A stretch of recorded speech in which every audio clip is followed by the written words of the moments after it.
welcome to our fourth episode of Inside the Crusade. We're joined by Joe Siegler, senior guard for the Crusaders, and my partner, Jack Fratto. Yeah, so Joe, this Crusader line has done a great job this year, flat out talent. How do you feel coming into the last regular season game against St. Ignatius? Yeah, I'm pretty excited. We got a chance to go 8-1, probably for the first time in a while. So definitely a lot to celebrate this season, but we got a lot of games ahead. So just want to continue the win streak. You guys are coming off a big win last week over Lawrence, and you faced Iggy last year. You beat him pretty good, but how do you feel coming into this game? I feel pretty good. It's tough to tell how the game's going to go just because they play such a weird offense and they like to hold the ball a long time. So we got to convert, when we're on offense, any chance we get, and defensively just got to make plays when they're out there. Yeah, with 1 week left in this season, what are you guys looking forward to fix up on and head into the playoffs? Just mental errors, stuff like that, stuff that we can change and fix, and we're going to fix, and we're gonna be ready for the playoffs. But got to play one game at a time, and we got Ignatius this week, so just trying to focus on that. You guys and this team have had a great 4 years, real tight group, but would you say what would you say your favorite memory is over these 4 years playing football for Brother Rice? It's a good question. I'd probably say sophomore football. That was my favorite year, playing with Coach Clutch. None of the fans really care about you, so it's just really fun just to go out there playing. It's also your last time playing as a class together. So, yeah, I'd probably say sophomore year. You guys have a chance to come out 8-1 on the season, one of the best records in school history. How do you think that plays a role in your mindset coming in the playoffs? Is it just 0-0, fresh start, or are you still thinking we're a high seed, we're 8-1, we're going to not have a lot of trouble against these teams? Yeah, like I said, obviously got to focus on the task at hand, which is St. Ignatius this week. But, going in the playoffs, a lot of these teams, we don't really know them. Public schools from places we don't know. So with teams like that, you gotta be careful. They're dangerous. But I think we'll be fine. Just play our game. We've been playing all year. We got this great record that we got. So I think we'll be fine going in the playoffs. But obviously, got to focus on tomorrow and the task at hand, which is St. Ignatius. So yeah. Yeah, best record in a while since the 2018 9-0 team that lost in the state championship and ended up being 13-1. But this offensive line has done a great job this year and is battle tested, ready for a long run in the playoffs. How do you feel about this offensive line? If, a lot of us have played together since freshman year, with the exception of new addition Ethan Posey, who's fit in greatly with us. But I think us having the experience together, and a lot of us played last year, we have the experience to just go out there and win. And I think we've been battle tested. Obviously, Mount Carmel, a lot of great D linemen, like Division I defensive linemen there. So I think we're ready for it. We're also really deep. We got six guys that can go in there and play, and that have gone in there and play. So I think that obviously being the depth that we have is definitely going to help us with injuries and stuff coming on in the playoffs. So, yeah.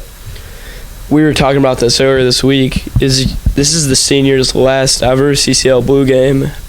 What's that mean to you guys? It mean a lot, obviously. 4 years facing CCL Blue opponents. Yeah, obviously CCL Blue, definitely is the best conference in the state of Illinois. So, for it to be the last one of all the 4 years, it's tough, but, obviously look back at some of the great wins we've had in the past. Loyola this year, Loyola sophomore, Loyola freshman year, some of the great wins. We won CCL championship freshman, sophomore year. Just some great memories, obviously, from those games, but, obviously the last one, so let's make it count and get a win. Yeah, with the importance of this win this week, which help you get a high seed, how you feel about that? Still got St. Ignatius, but still need to play this one out. Obviously, yeah, getting this win, we need this win to get a higher seed. higher seed definitely plays a role in the playoffs because you want home field advantage. And, home field advantage is definitely going to help us as we go in our playoff journey. So, honestly, we don't want to look ahead, but I think we definitely need to win this one if we want to get a high seed and more home games in the playoffs. Yeah, I'm sure the Crusader Crazies are, really looking forward to this run and looking forward for some home games in the playoffs this year. But thank you guys for joining us. Joe, good luck this Friday, and sign off.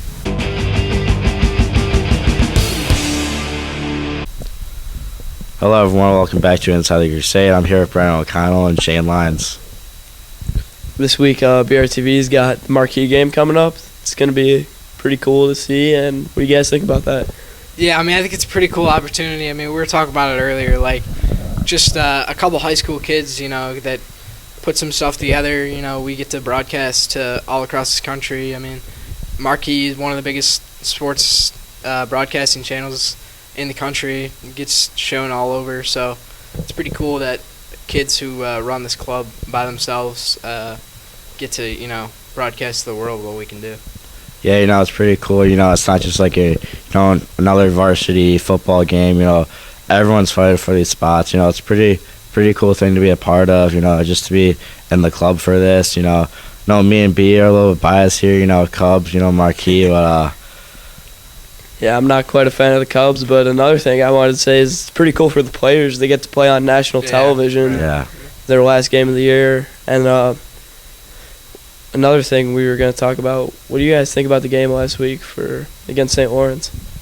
I thought we played well. Our defense, I thought, really stopped their rushing offense, which is going to be a key to the game this week. St. Ignatius' triple option offense, really tries to dominate you in the run game. So if the Crusaders can shut down the ground attack like they did last week and like they've been doing all year, I think the Crusaders will be good this week. So. Yeah, Crusaders played good last week against Lawrence for homecoming, But, I'm just going to shout out this one player, Lucas Strang, only a junior here. He's been balling out, threw a touchdown against Carmel, he's had some, pretty big touchdowns. He's been a key player for this Crusader offense. And, what's funny? What? You were laughing. I wasn't laughing. Yes, you were. All right, just act like we are. No, B was like. Just restart what you were talking about with Lucas Strain. Okay. I was just smiling. Yeah, so he's been a key player in this Crusader offense. And the defense, has been very good too. Pretty balanced team here. Yeah, another shout out to Jalen Green with 4 touchdowns last week. He had a monster game. It was a fun one to call up in the booth with BRTV, me and B. It's a fun time. Then another thing, playoffs are coming up. This win this week really helps them out with seeding. What do you guys think? What do you guys think we should do in the playoffs if we get a high seed? The Crusaders throughout the year have been ranked one of the top teams in 7A, so I think it's time to, obviously think about the playoffs all year, try and take it 1 week at a time, but obviously the end goal is state championship and show the rest of the state what you can do, not just teams around here. So as soon as the playoffs start, I think the Crusaders have to assert their dominance and really just show that they're a tougher team. Yeah, Crusaders need to win this week, and I believe playoff seeding comes out this Saturday. So, Crusaders are looking forward to it. I think everyone's looking forward to it. I think the Crazies are going to be, very excited for you. Hopefully home playoff game this year. Yeah, hopefully we get a few home games. The Crazies are big home field advantage, cheering on the team, and I feel like we could make a deep run if we play how we've been playing all season. Yeah, you were talking about it earlier, best record since 2018. They were 9-0. We're 8-1. Hopefully looking to finish 8-1 after this Friday. Hopefully they can make a playoff run like they did that year. So. Yep. Last week, do you guys have a few shadows? I didn't have a shadow. Jack, you had a shadow. Right? Yeah, I did have a shadow. Yeah, I had too. It was a crazy day with, I think it was over 250 shadows, something like that. Yeah. That was a crazy day, fun day. Yeah, the halls were definitely packed at Brother Ice. Everyone was having a great time last Friday, and the thank you for all the shadows that came out last week. Hope you guys had a great time. What'd you guys think? I mean, the homecoming, the pep rally was really fun. Me and Jack, we were in it. Didn't go our way though. Had a rough time in the spinning back contest, but it was a really fun time to be a part of that pep rally, and it was just a great day overall. Yeah, it's very fun, to see it from both sides, see it as a shadow, and then see it from a host. Homecoming's always a great day. I would probably blame Shane on that loss for the I wouldn't rally. say so. I'd say that one's on Caden. Caden, if you're watching, don't let your helmet fall off. And then finally, what do you guys think the keys are to a win this week against St. Ignatius? Yeah, I would say definitely, like I said earlier, stopping their triple option ground attack, just keeping their running backs and their quarterback in the backfield, containing the run and keeping everything inside and letting our defensive linemen and linebackers making plays. They're probably not going to throw the ball very much, but if they do, just do be ready to not be caught off guard. Yeah, I couldn't agree more. If you'd be definitely say, stop the run. There really isn't really much to it. Offense, they need to take advantage when they have the ball. Like B said, they run the triple option, so they definitely like to chew off a lot of clock. Yeah, I feel like what Joe said earlier when he was on the podcast, that the offense needs to capitalize on drives because they're going to chew down the clock. They're not going to get many chances to score. So I feel like the offense really has to have a good game, and we should be able to get a pretty big win. What are your guys' score predictions for the game? Hoping it'll probably be a low-scoring game. Hopefully the Crusaders can keep their offense out of the end zone. So I'm looking at about 28-7. I'm gonna go 35-3. I don't think the Crusaders defense. I don't think they're gonna let up a touchdown here. I'm gonna go 31-7. I don't think they're gonna get 40 points on the board just because of how St. Ignatius runs their offense, real slow pace. Yeah, so we're all in the same pretty much area. Hey, St. Ignatius, obviously not, one of the strongest teams in the state, but still a CCL Blue game, and, Crusaders still have to finish off the season strong. Yeah. For sure. Well, thanks for joining us, and we'll see you next week.